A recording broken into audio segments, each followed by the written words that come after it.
very happy to present today our work, and I acknowledge Sanjin for this opportunity. Next slide, please.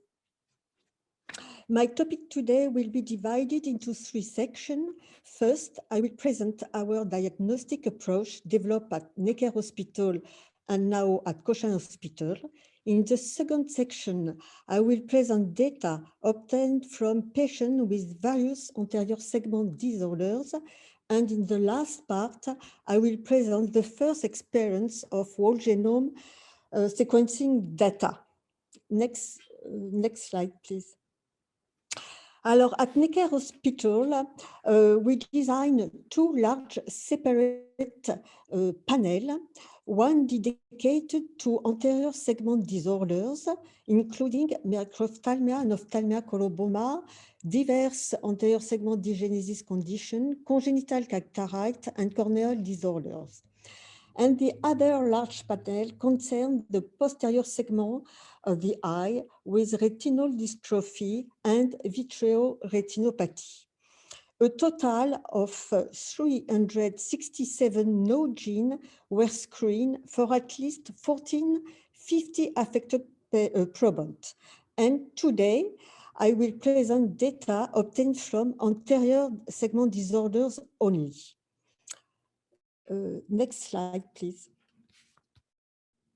Now, the molecular activity of ophthalmology has been reorganized at Cochin Hospital with my colleagues, Cyril Burin-Desrosiers.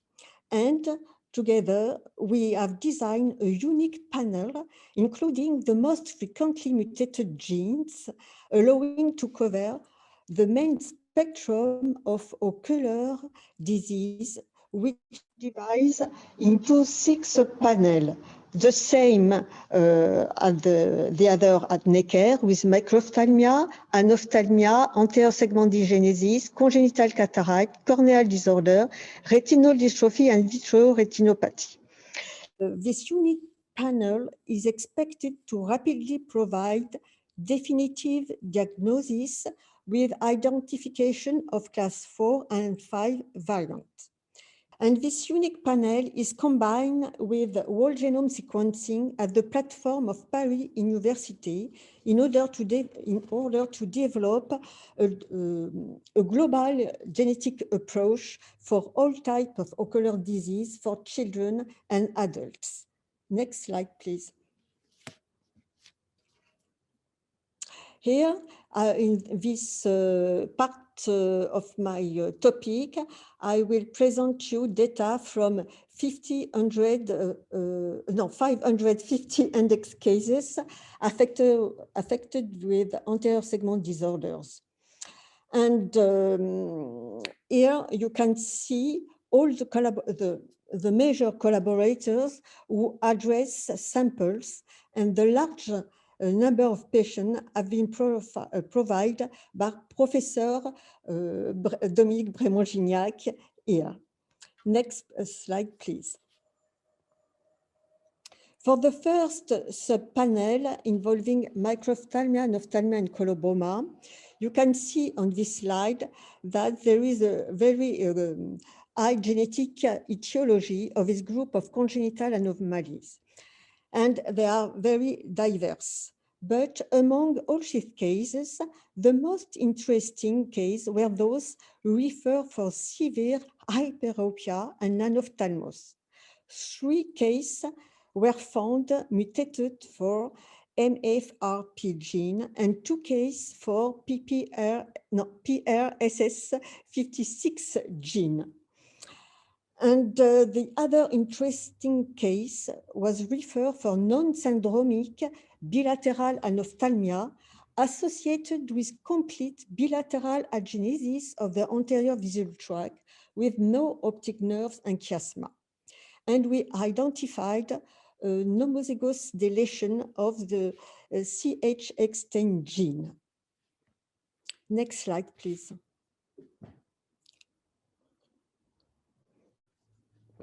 Sorry. In the subpanel of anterior segment dysgenesis, Here we can see the number of genes identified, and the most frequently mutated was the PAX gene. There are diverse reasons for this data, but it is also due to the fact that Professor Brémond-Gignac is a national specialist for this congenital malformation, and also because PAX has a very broad spectrum of clinical presentation. It is typically associated with aniridia, but also with iris coloboma, cataract, or even severe foveal hypoplasia. Donc, the major patients with aniridia were found mutated in the PAX gene. But we found also negative patients with aniridia, and the majority were found positive for the gene CYP1B1 here. And we found other patients with FOXC1 mutation and PITX2 gene. Next slide, please. Here, it is a specific, when you use such panel, you must be very careful for deletion or duplication of specific genomic region, and too particularly for PAX and FOXC1 gene. We identified several deletions in the 3' region of PAX, and also several deletions at the FOXC1 locus, and all have been shown to be de novo events. Next slide, please. Of congenital cataract, we found pathogenic variants in diverse node genes, and the most frequently mutated are the genes belonging to the family of crystalline that constitute the major protein of the lens. All the crystalline have a common protein structural folding pattern, the so-called Greek K motif, that is essential for their stability and solubility that must be maintained for all our lifetime. And loss of this native folding can reduce protein stability or can alter intermolecular interaction, leading to polymerization of crystallines into aggregates, resulting in cataracts. And as you can see here, the clinical presentation of mutation in the crystalline gene are very variable. And this is due to the fact that different mutation in the same gene can result in different disease mechanism and different sort of generation of aggregate, explaining why there is various lens phenotype for cataracts. Although this disorder is a well-known disease, the mechanism of eye lens protein aggregation is not well understood. But a major advance has been made when mutations in the lanosterol synthase gene were found to be the genetic cause here of some form of cataract. And this discovery has major impact in terms of potential new treatment for cataract by using in the future eye drop therapy with several molecules that reverse the aggregation mechanism, or novel finding for lens regeneration. Next slide, please. In the subpanel of corneal disorder, we found TGFBI here, the most mutated gene. This gene, TGFBI, is responsible for a large spectrum of corneal dystrophy, all characterized by corneal opacity with diverse clinical presentation. And as the same for cataract, depending on the type of mutation, it's a result of different type of aggregate, explaining why there is various corneal phenotype. We also identified several mutations in the ZEB1 gene by exploring a cohort of 20 ZEB1 family with a lot of affected patients. And histological analysis of corneal specimen of ZEB1 patients showed that different developmental defects, including Peters anomaly, with the corneal endothelium of patients showing ectopic expression of E-cadherin. Though ZEB1 is a major repressor of E-cadherin expression, controlling mesenchymal epithelial transition and thereby promoting terminal differentiation of ocular neural crescents. Therefore, we propose that congenital endothelial dystrophy are part of the spectrum of anterior segment degenesis by altering the terminal differentiation of neural crest cell. Next slide. Finally, we evaluated a large cohort of 550 index cases with diverse range of ocular phenotype affecting the anterior segment of the eye. The diagnostic yield varies considerably according to the subtype of ocular condition, but the overall rate is approximately 55%. And this high rate is probably due to the fact we screen a larger spectrum of clinical indication than usually reported, notably corneal dystrophy and congenital cataract. Next slide, please. Yeah, in this second part of the section, I report the direct experience of whole genome sequencing from our platform, national platform at Paris University. In the case of ocular malformation, the first line is to do NGS panel, and if the data are negative, in the second line, we address the sample for whole genome sequencing. Actually, 3 parent-child trio were sequenced at this platform, and 3 were analyzed by Cyril Burin-Desrosiers and me. And we found 1 positive case, a variant which have been classified as class 5. And I will present this data. Next slide, please. The first NGS panel was done by Professor Calvas for a family with bilateral congenital cataract associated with microphthalmia. And they found that a missense variant in the Becker gene, but the prediction are discordant, so this data was not conclusive according to them. And in the second intention, the whole genome sequencing was performed at the platform of Paris University. Next slide, please. For this whole genome sequencing analysis by Cyril and I, we include 4 family members. The proband is affected mother, the father, and the maternal grandmother, and both are unaffected family members.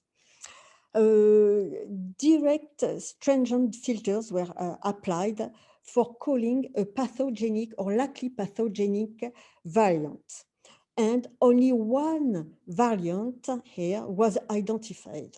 And this variant corresponds to a nonsense mutation in the gamma crystalline gene that was absent from database. It was found in heterozygous state in both affected proband of this family and absent in the father and the maternal grandmother.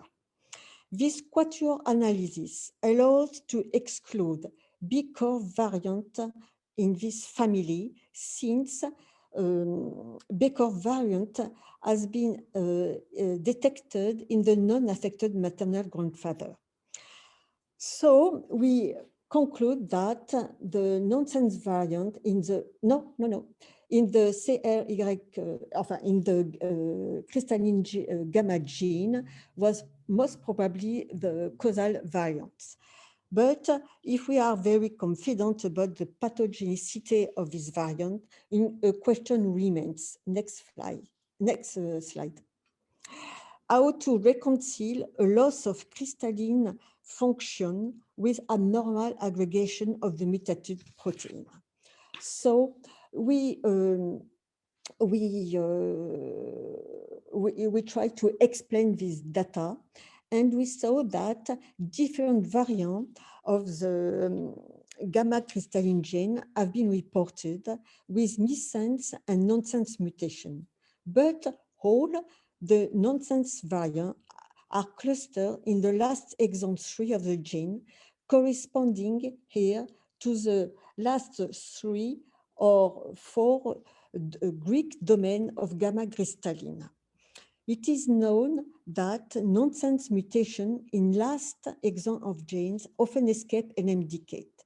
So our novel here, nonsense variant, most probably escape NMDK, producing a mutated gamma crystalline that disrupts the last Greek motif with the loss of several apolar residues in the C-terminus, which are normally buried in the white-type protein.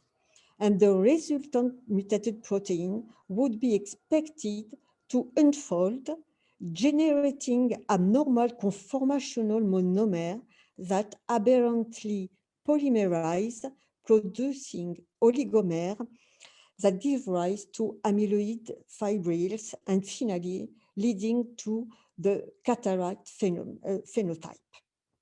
The phenotype of this familial is nuclear cataract, and the fact to found a variant in the gamma crystalline gene is consistent with the phenotype of this cataract because the gene, the gamma crystalline gene, is abundantly expressed in early developmental stage and in the lens nucleus.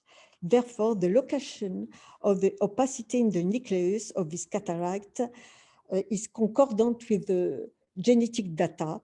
And if you can, voilà, it's enough.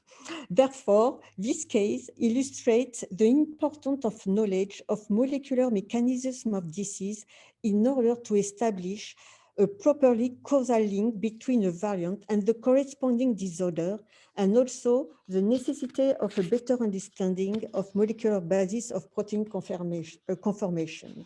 Next slide, please. Here, I present also our experience of whole genome sequencing for retinal disease. Actually,